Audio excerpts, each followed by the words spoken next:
मालामन्त्रं पठेच्छुचिः।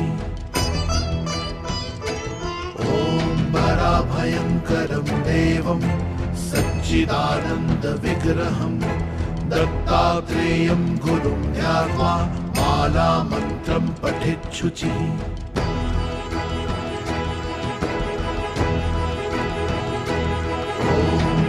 भयङ्करं देवं सच्चिदानन्दविग्रहं दत्तात्रेयं गुरुं ध्यात्वा मालामन्त्रं पठेच्छुचिः।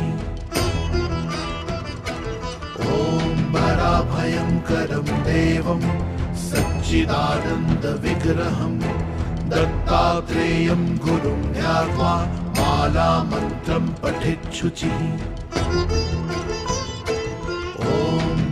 भयङ्करं देवं सच्चिदानन्दविग्रहं